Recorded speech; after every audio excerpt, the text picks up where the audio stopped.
Myriam Coe, bonsoir. Bonsoir. Merci d'avoir accepté notre invitation. Alors, dans une semaine exactement, vous serez au Brésil pour le sommet Rio+20 qui se tient donc du 20 au 22 à Rio, très exactement. Une délégation du Conseil régional sera là-bas. Qu'attendez-vous concrètement de ce rendez-vous?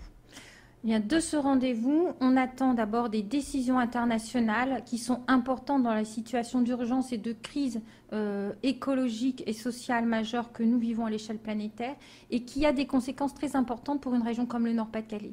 Donc on attend des décisions des chefs d'État, mais à Rio, il n'y a pas que le sommet des chefs d'État. Il faut savoir aussi que la société civile s'y retrouve puisqu'on a aussi le sommet des peuples. Donc c'est un grand rendez-vous international, pas simplement pour quelques gouvernements sur 3 jours, mais où vont se concentrer tous les réseaux de la société civile pour bâtir ensemble des solutions pour le développement durable planétaire. Quel sera le programme pour la région Nord-Pas-de-Calais là-bas? Alors pour la région Nord-Pas-de-Calais, nous préparons notre 3e participation à Sommet de la Terre. Je pense que c'est bon de le rappeler. Nous étions déjà présents il y a 10 ans à Johannesburg et il y a 20 ans à Rio en 1992.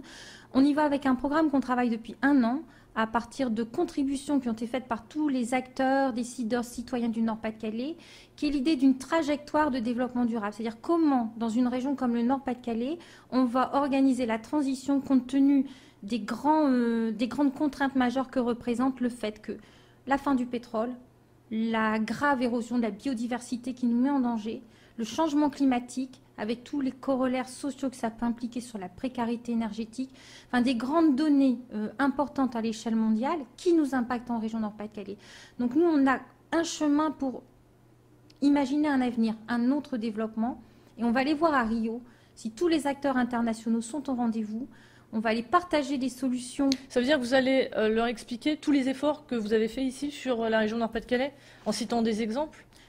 C'est effectivement un moment d'intense échange. Donc nous avons des choses à faire valoir parce que nous avons été l'exemple même d'une région au développement non durable, avec la moitié des friches industrielles de France chez nous, des sols pollués, des indicateurs de santé très défavorables. Pourquoi chez nous il y a autant de cancers dans notre région Nord-Pas-de-Calais? Une part de notre histoire industrielle et d'une forme de développement qui a épuisé autant les ressources naturelles que les populations est en cause. Donc c'est vrai qu'on a des choses à dire et on a inventé des choses. Chez nous, il y a des entreprises, il y a des territoires, il y a des associations qui ont inventé des autres façons de faire qu'il faut pouvoir généraliser. Donc on va les mettre ça en discussion, mais on va aussi apprendre.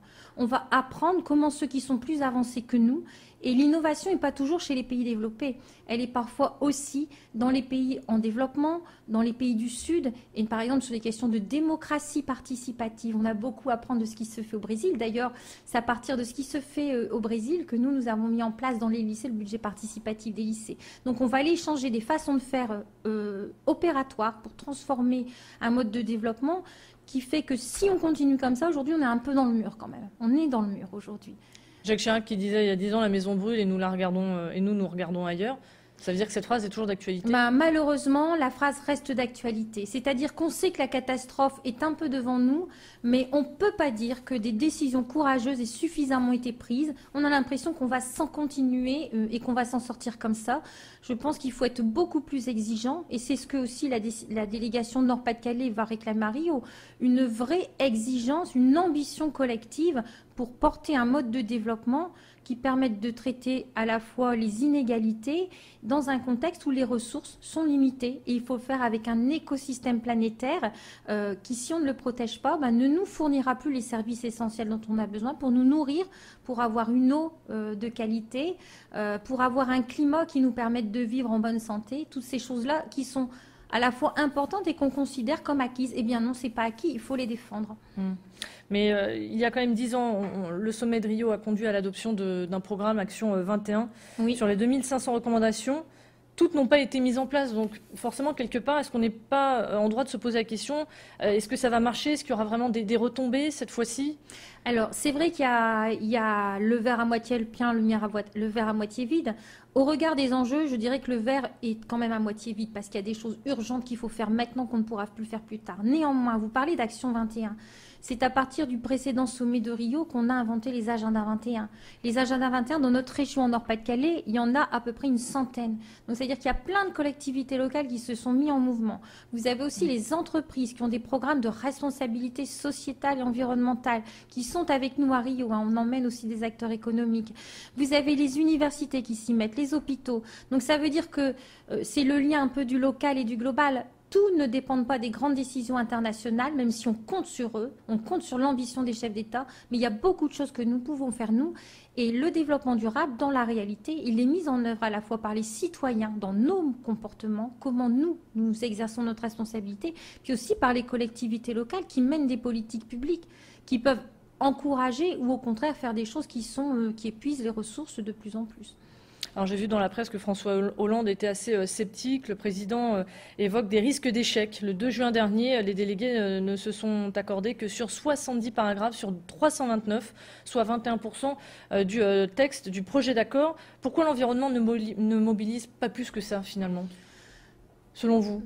Pour moi, c'est que l'environnement est quelque chose qui ne s'évalue pas bien. C'est-à-dire la richesse que ça représente n'est jamais réellement comptée ou rendue visible. Et pourtant, quand on a perdu une nappe phréatique parce qu'elle est polluée et qu'il faut payer et importer l'eau, là, on se rend compte du coût de ce que nous offre habituellement gratuitement la nature. Aujourd'hui, il faut qu'on rende visible, économiquement parlant, même les services que nous rend la nature. Et souvent, c'est quand ils ont disparu qu'on se rend compte du coût. Donc, le scepticisme ne doit pas être de mise pour ceux qui ont une responsabilité de chef d'État. Moi, pour avoir écouté François Hollande il y a quelques jours, qui est venu lancer la délégation France pour Rio, il était très volontariste. J'ai discuté aussi avec Madame Brick, la nouvelle ministre de l'écologie. Elle a une feuille de route très précise. Elle sait très exactement dans ce qu'on appelle le draft, le brouillon de déclaration qui est en cours de préparation à Rio, quels sont les points clés sur lesquels il faut agir. Par exemple, il nous faut une définition très ambitieuse d'une économie verte qui soit vraiment au service de la responsabilité humaine et de la réduction des inégalités et de la pauvreté. Deuxième point, nous attendons une organisation mondiale de l'environnement. On ne peut pas avoir les instances internationales qui soient régies que par les seules lois du commerce, ignorant que des populations entières dépendent de la préservation des écosystèmes et des ressources naturelles pour vivre, se nourrir, boire. Voilà, donc c'est des choses importantes qui sont là-bas. Il faut faire pression. Jamais il y aura eu autant de sociétés civiles qui sera présente dans un grand rendez-vous international. On va être 50 000. Mais c'est 50 000 pour secouer, pour pousser, pour inciter, pour dire vous êtes sous le regard des citoyens du monde. Alors bien sûr, on attend beaucoup des chefs d'État. On sait que c'est difficile parce que les intérêts sont très divergents entre les différents blocs. Mais on n'est plus le nord contre le sud. Là, il y a des émergents. L'Europe est... Il y a un enjeu commun aussi. Voilà, l'Europe avec une position très, très avancée, et avec des alliés en Afrique. Donc on va défendre des positions ambitieuses au niveau de l'Europe et la France fait partie de l'Union européenne et va être sur cette ligne de défense, notamment pour une organisation mondiale de l'environnement.